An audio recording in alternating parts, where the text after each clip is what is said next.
All right. Well, welcome to a new segment of Kane's Local. We're not entirely sure what we're going to call it, whether it's like, back-to-back scramble or something crazy like that. But coming off of the game last night against New Jersey and playing New Jersey again tonight, we didn't feel like giving you another pregame preview actually would do anything. Plus, we don't want to accidentally mess up our algorithm as well, too, because we're trying to grow as a podcast. But anyways, looking at last night's game, Carolina loses 4-2 to the New Jersey Devils. Every team has won their game every team that is a home team won their game 4-2 in this series. So Carolina won the first game 4-2. New Jersey won both games at home 4-2. And then we head back to Carolina tonight. Just a wild prediction. I think Carolina might win this one 4-2. But we will see. But looking at last night's game, a couple key points, and then I'm going to pass it over to my colleague Cam in this situation. The old man is not here today. But looking at the last night's game, it's just a symptom of Carolina Hurricanes hockey. We are very soft in front of the net, basically allow them to dominate the front of the net, and they get 4 goals off of it. Yeah, Piotr Kochetkov did not have a particularly amazing game last night either, which doesn't help when you're defensively lackluster through the first 2 periods. And then looking at the offensive side, Carolina just nowhere to be found offensively. And the biggest issue coming from, we are not getting to the front of the net. We have too many perimeter players. We have too many guys that are big bodies that don't want to get to the front of the net. I can go over probably 5, 6, 7 on my hand. But I'm going to pass it over to you, Cam. What did you see from last night's game, and what's got to change going into tonight's game? Yeah, I mean, they have to get rid of the grade A chances, and the problem is that at the beginning of the year, you were kind of okay with the Canes getting into these like 3, 4, 5 goal games because all of us were confident they could score 6 goals a game, like it was just happening.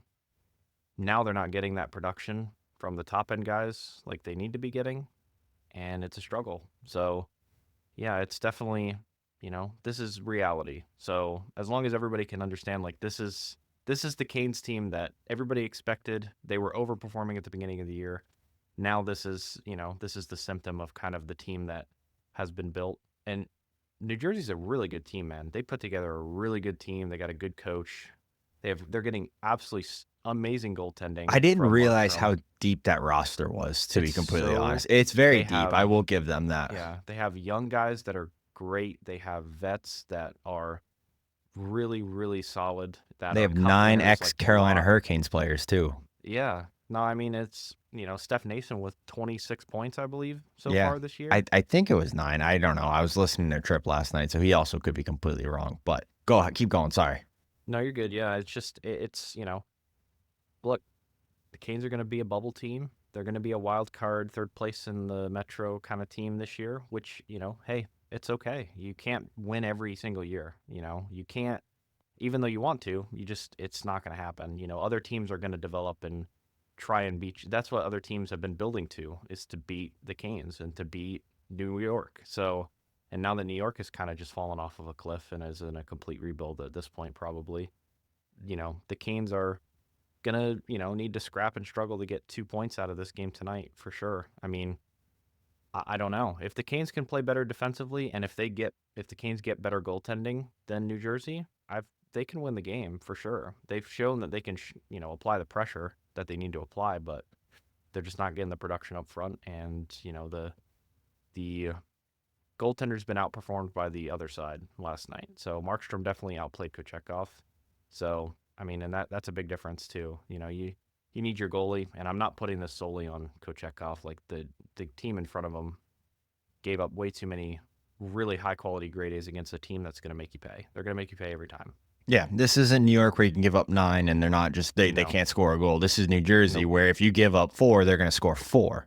So, Mm-hmm. hey, it's just like, it's Just good. very, Yeah, and I mean, it's from there's nothing you guys can you do don't other than normally tip the see, cap. too. They're just good. Yeah, it's guys you don't normally see too. I mean, Slavin got completely lost in front of the net and I believe it was on Mercer's goal, the 4th goal of the game.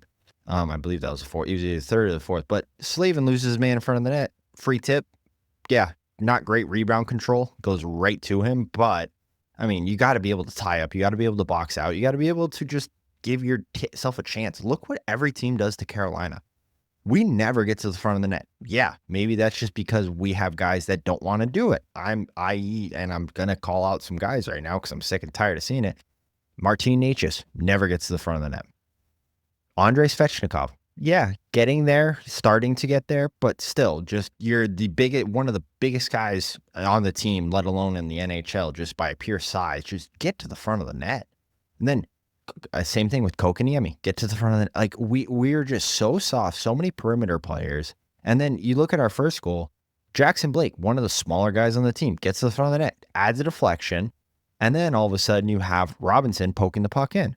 Hey, it's not rocket science. Look at all 4 of the goals New Jersey scored last night. It's just we're losing the middle of the ice, and we lose it defensively. We're so soft defensively with allowing it. We have no back check, no back pressure, especially against a team like New Jersey that's got a lot of speed. We have nothing to combat it. We're getting a little bit slower, which is, I don't know why, because it's not like we're getting significantly older. Yeah, we have older players, but look at the front 6 in our lineup. They're all under the age of 30.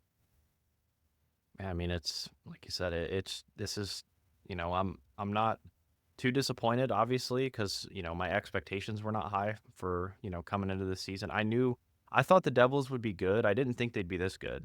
Like, I didn't think they'd make this complete I didn't think 180 Markstrom would be this good. I called that at the beginning of the season. I said I didn't think he was going to be the answer. I want to sincerely apologize to my hate for Markstrom because I thought he was a donkey at the beginning of the year. I thought he was horrible.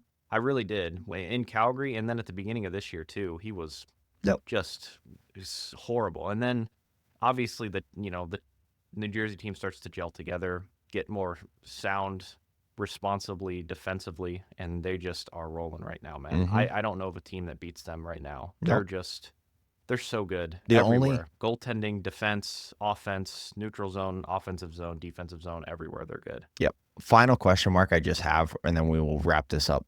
The only thing I don't know about is Sheldon Keefe in the playoffs. So, he hasn't been able to do it yet. I'm not saying he couldn't. That Toronto team is just very symptomatic of that. He was put into a terrible situation. Maybe he can with a better roster like he has in New Jersey. Yeah, but they're deep. Yeah.